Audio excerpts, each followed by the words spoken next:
This episode was sponsored by PIA. Hey guys, what's up? It's Carl, and it's been exactly 6 months since the iPhone 12s came out, and I think now is the toughest time if you're still planning on getting a new iPhone. Will you get the iPhone 12 now, 6 months later, or will you wait 6 months more for the iPhone 13? Because typically, always, Apple introduces a new iPhone every year around the same time, so we're exactly halfway between the refresh cycle. And this is kind of a mixed video of my revisited review and if you should wait for the next model potentially. And maybe we'll start off with the things that I haven't been too crazy about using this phone every single day as my daily. And just to keep a note, I do use the iPhone 12 Pro Max as my daily, even though I still think I recommend the iPhone 12 to most people out there, and that's solely for the battery life. And I think I classify as an ultra user, as I'm on my device around 7 hours a day of screen on time. I'm usually stuck scrolling through the endless loop of social media, but since it's my job, I guess we can look past that. So for that reason alone, the battery is something to consider, and the standard iPhone 12, I find that when you just get a new device, it's obviously the best. It has the best battery life, and as you continue to use it 6 months down the road, the iPhone 12 does not last me the entire day. And even the 12 Pro Max, if I'm on it for more than that 7 hours, I find around 7, 8 p.m. I need to juice it up.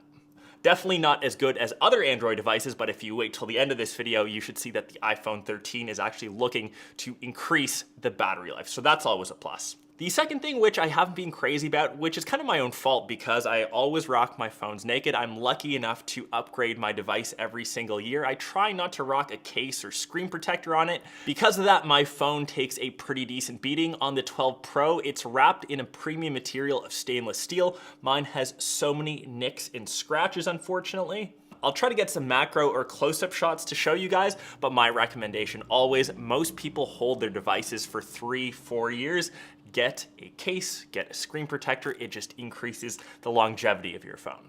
And the third thing, which I'm not too crazy about, is the display and specifically the design. And because I'm lucky enough to test out pretty much every smartphone that comes out, even cheaper Android devices that are $500-600, they have better displays than the iPhone. It just feels so dated. We haven't had an iPhone display design refresh in the longest time, so it still has the oversized notch, a big forehead.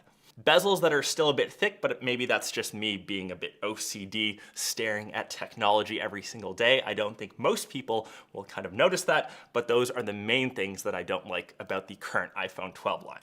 And before we move on to all the positives, once again, big thanks to PIA Private Internet Access for sponsoring this episode. It's actually a VPN that I use on my phone every single day to help hide my IP and just increase my security. It's a secure VPN service with over 30 million downloads. It has over 10,000 VPN servers in over 70 countries. Whether you're using iOS, macOS, or any other operating system, it's available. And I actually use it every single day to watch US Netflix as I'm based here in Canada. A lot of you guys down south of the border seem to have some better stuff. So if you're interested, check the link down below. You get 2 years plus 3 months for free for only $2.59 a month with a 30-day money-back guarantee. That's a pretty dope deal, and you can actually even pay with Bitcoin, which I think is also one of the first VPNs that I've heard that.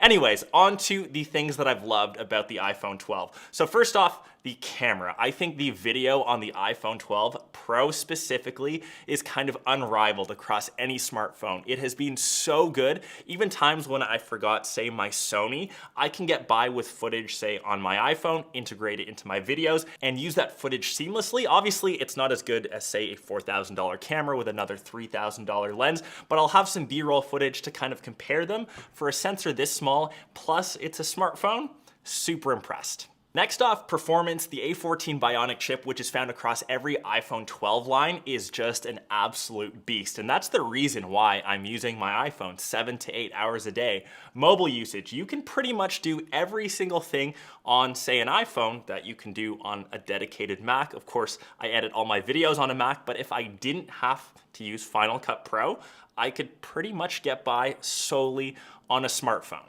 The experience is just super fluid, and when I hop back down to older iPhones, like say the iPhone 8, even the iPhone 10, that's the biggest difference that I notice between older and say a newer device. And that's important when we now consider what's coming to the iPhone 13, because technically Apple gives us one new device every single year, even though I think it should be more called the iPhone 12s instead of the iPhone 13.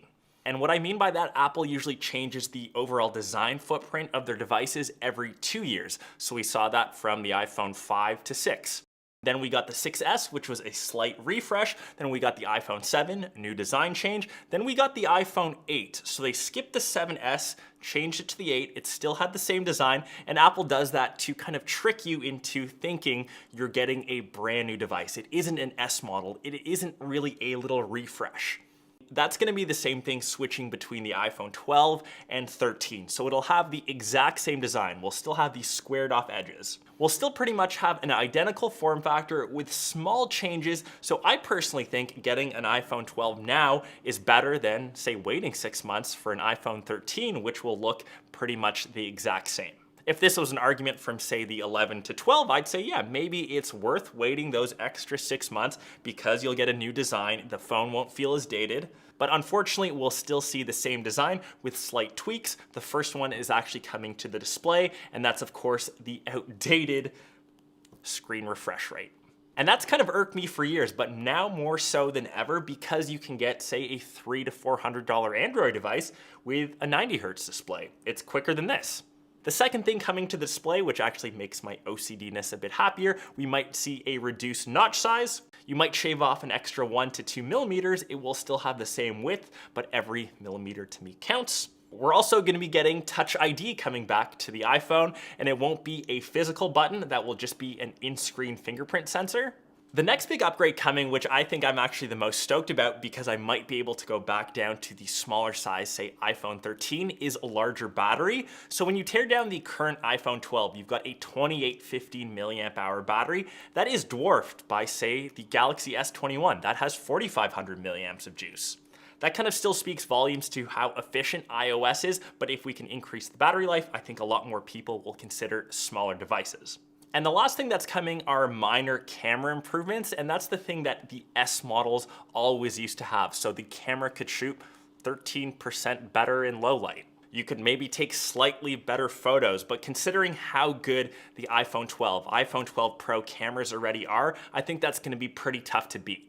Industry analysts, from what we're researching, are claiming that there might be an improved ultra-wide camera sensor. There might be better telephoto options, but to be honest, I rarely use the telephoto over on my 12 Pro Max anyways. So clearly you can see nothing too groundbreaking. There isn't a feature that's really jumping out at me saying, wow, that would be so worth it to wait for. And maybe the only one thing that would sway me to wait for the next gen iPhone, totally biased on my end, is the fabled or mythical orange iPhone. All of the renders have just got me pretty much drooling, and I'd only get that as a collector's item. I have been waiting for an orange iPhone for the longest time. I know we've got all the cool blue ones, Pacific blue over on the 12 Pro, but if you're just as crazy about the color orange as I am, then maybe the iPhone 13 is worth waiting for. But anyways, I hope you guys kind of enjoyed this video. I think that decision is kind of clear because we've got a small upgrade coming to the iPhone 13. Because it's an S model, the pricing structure should pretty much remain the same. So if anything, the current iPhone 12 lines should actually come down in price, which should make these even more enticing.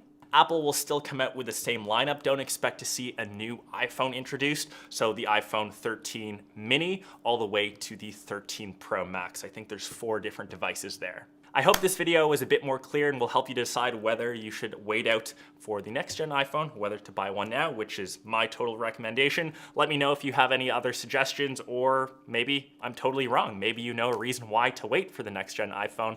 Let me know down below in the comments. Hopefully you guys enjoyed this vid, and I'll catch the rest of you in one of my next ones. Peace.